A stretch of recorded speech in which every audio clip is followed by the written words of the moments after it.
Hello, I'm Deandra Grant, and I'm here with Douglas Huff from the Dallas Criminal Defense Bar. And this video, we're going to focus on handling your first misdemeanor case in Dallas County. So, if you've handled cases in other counties, you believe that there are rules that exist in the criminal courts. But when you get to Dallas, sometimes you find out that Dallas has their own way of doing things that might not make any sense whatsoever, but it is the Dallas way, and Dallas isn't going to change. If you're new, you just got out of law school or you just moved over to doing criminal defense, you won't know the difference. It's all just learn the Dallas way. But be warned that if you practice a lot in Dallas and go try to pull what we do in Dallas in Denton or Collin or Tarrant or Rockwall, it isn't going to work. They do things very differently. All right, so first criminal case, first time in court on a misdemeanor. What do people need to know?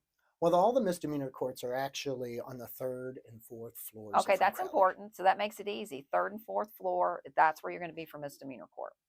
In addition to that, Dallas County has, amongst their misdemeanor courts, they have a few specialty courts. They have uh, the County Criminal Appeals 1, which mostly handles competency as well as appeals of like magistrate court stuff from the different cities. And then there's also two dedicated assault family violence courts. Those courts 10 and 11. A trick is you will see Court of Appeals number 2, thinking that that might be some kind of appellate court by its name. It is not.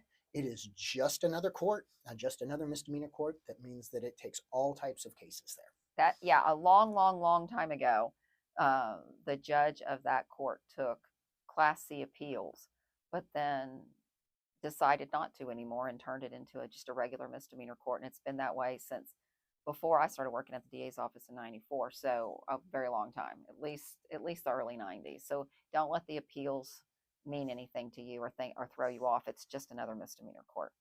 And there's 13 misdemeanor courts. Okay, there's the numbered courts 1 through 11, and then there's the two appeals 1 and appeals 2. Appeals 1 still having some classy appeals and mental health. Appeals 2 just being a normal court. But don't get confused, because there is actually a county criminal court number 1 and a county criminal court number 2. So we see a lot of people waiting in front of appeals to whenever their court is actually Oh yeah. court number 2, and that's down the hall. Right. Another thing, even before you get to the courthouse, that's kind of confusing to people is what's called a bulletin board date. So in Dallas County, when you get arrested, if you bond out of Lusterit, they give you a court date. It's an auto generated court date. It has no correspondence whatsoever to your case actually being filed. So when someone hires you, they may have a court date that's been given to them. Now, if they bond out in one of the suburb jails, they may not have been given a court date. But the court date that is assigned to people is a theoretical court date. It's not a real court date. It is a date where their case, if it is filed by that date, it's a real court date. But 99% of the time, the case is not filed by the bulletin board date. So you, as the attorney, have to keep watching and checking to find out when the case really gets filed, and then watch for a real court date. The term bulletin board date is legitimately a bulletin board. If you walk on second floor past security, you will see screens up on the wall, and they have people who have bulletin board that dates that day and are telling them where to go if their case is filed. It makes no sense. I know you're listening to me explain this, going, what is this woman even talking about? No, it makes no sense, but it's the Dallas thing. So you just have to keep watching to see when the case gets filed. Have your staff or yourself check about once a week to see if it's been filed. And then once it's filed, is there really a court date?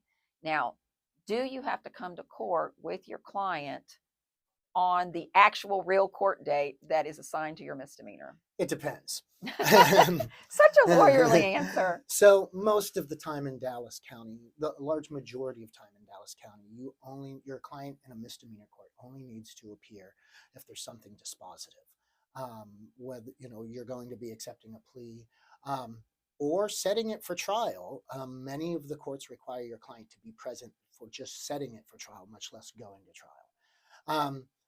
In addition to that, there are some courts, our specialty courts like the assault family violence courts. They often will have a couple different rules there as far as making sure people appear. And then if there is modifications to bond or anything like that, often your client's going to need to be present.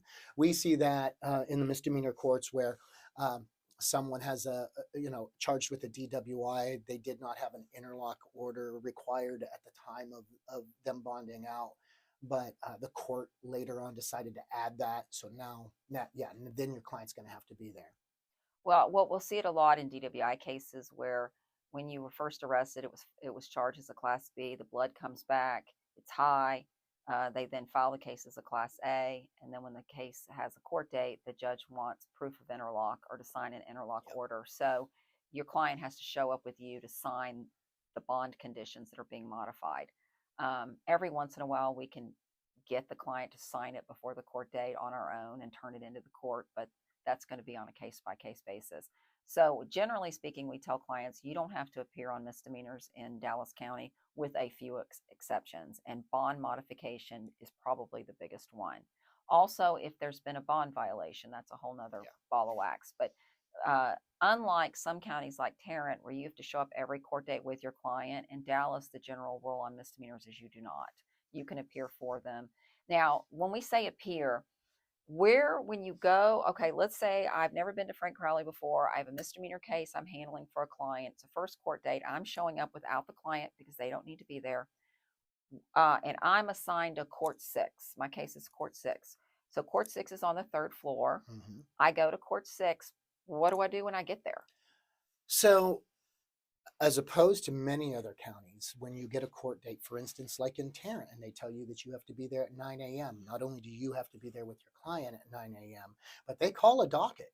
And Mm-hmm. should you not be present with your client, they're going to violate their bond and issue a warrant. Yep. So showing up at 9:30 in Tarrant County is a no-go. In Dallas, I told you they try to get everything done between 9 and 12, but they're very flexible within that 9 to 12 time frame. Mm-hmm. Okay, so none of the misdemeanor courts are going to call a docket. Nope. Instead, what's going to happen is you're going to meet with the court coordinator who's in the back of the courthouse. I mean, back behind the courtroom. You go through the clerk's office to get to her. They have pass slips, which are just a form that allows you to reset a case. Those pass slips always have to be signed by the district attorney. So the assistant district attorneys are all located when you first walk into the courtroom, and all the floors. There is generally a defense workroom on the right that everybody that's on the defense can use, and then there's the district attorney's office on your left, and there's where you'll have one or two, maybe three district attorneys that can be able to assist you. So when you come in, it's your very first setting, you're going to get one of those pass slips and you're going to go and talk to the district attorney on your case if it's filed. A pass slip is basically a continuance, um, Mhm.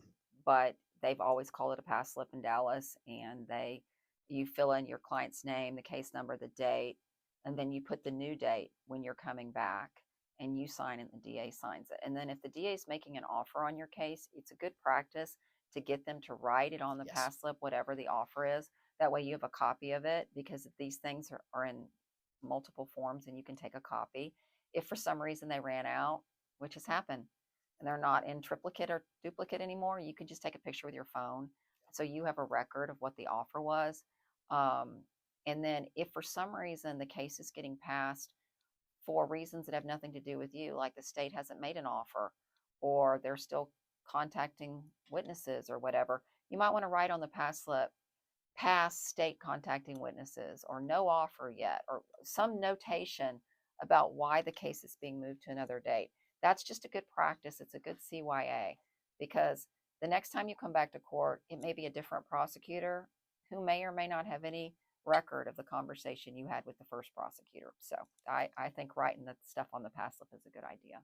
Many other counties, when you're getting a new court date, you still have to approach the judge, even if they don't do the docket.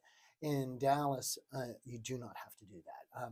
You won't interact with the judge or need to interact with the judge unless there's something specific that's occurring with your client, whether it's a bond modification, a bond violation, Mm-hmm. or you're doing something dispositive. Really, you're going to be in contact with the the court coordinator, who is really the one who makes the trains run on time in every single court there, and the district attorneys. Now, one thing that I will warn you about, and it depends again on what court you're in. Many of the courts don't necessarily pay attention to how many times something has been passed unless it starts to get egregious. Other courts will only allow you so many passes.